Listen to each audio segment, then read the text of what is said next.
Hi everyone, Ramadan Mubarak to you all. This video is going to be a short insight into my own personal experiences of fasting both in the UK and now here in Qatar. As a department, we'll be bringing you different activities to support you with your e-learning as part of our Wellbeing Wednesday. We hope you enjoy it. The heat here, as you can imagine, is very different to what I experienced in the UK. Now, I decided to go for a short walk the other day. I think it was day 3 of Ramadan, and I thought I'd be fine. And as I was walking around the compound, I realised that it was very warm, which I should have realised before, but I decided just to come in. So the walk wasn't as long as I thought it would be, but I just thought that it was the best decision, because if I had stayed out there any longer or walked for a long distance, then chances are I probably would have been dehydrated by the time I got in. So yeah, no, definitely the heat is the biggest shock here. Obviously under very different circumstances at the moment with teaching PE online. Usually teaching PE outside, you're very busy with teaching the children, so you don't really have time to think about whether you're hungry, whether you're thirsty, you're just getting on with your lesson. So yeah, no, I'll probably have to answer this question again next year to when I am teaching PE outside here in Qatar, because I'm sure that will be testing my hunger and thirst a little bit more. So usually if I train, I tend to train late evening, so that's after iftar and prayer. I'll give it a few hours and then I'll train. Now the training session, it won't be really high intensity, it'll be quite moderate level. Whether it's a long walk, it could be a short jog at a slow pace, it could be a lightweight session, a light body weight session at home, and it can also involve some stretching. So that's generally what I do to stay active.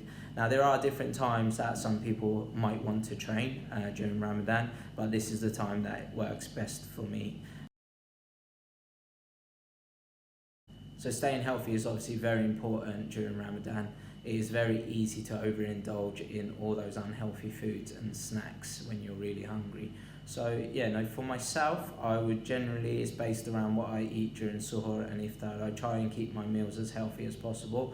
With suhoor, I tend to have porridge with banana, a little bit of honey, sometimes bagel with some peanut butter, and then for iftar, I might have some pasta, or if I sometimes feel like it, I'll have something unhealthy, but that's very rare, but you can't blame me, right? But no, the main important thing for me though is the hydration, so staying as hydrated as you can, especially in the heat, especially with the heat here in Qatar. Now, I try and drink as much as I can between iftar and suhoor. I try and drink as much water, as many glasses of water as I can, just so I know that it will keep me going throughout the day until iftar.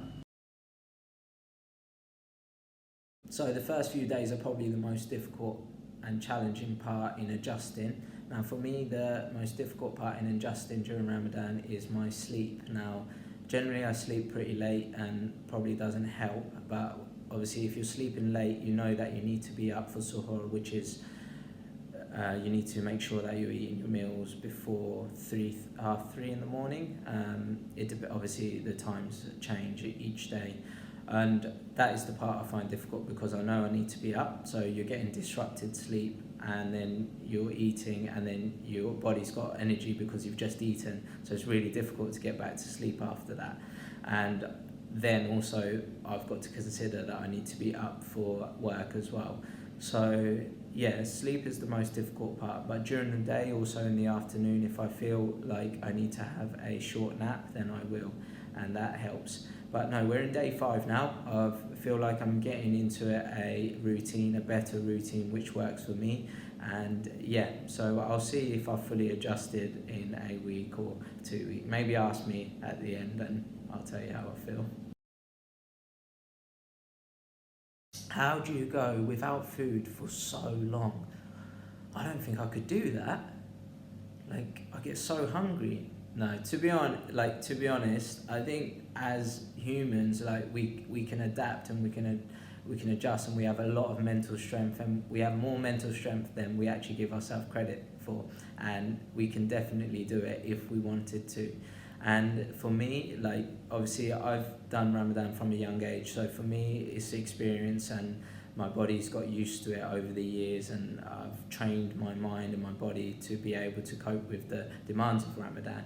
But generally, what you have during suhoor is enough, and what you eat in iftar is enough for you to keep going. So I would say that it's definitely down to how much belief you have in yourself and whether you can get through it, and I'm sure you can if you try it.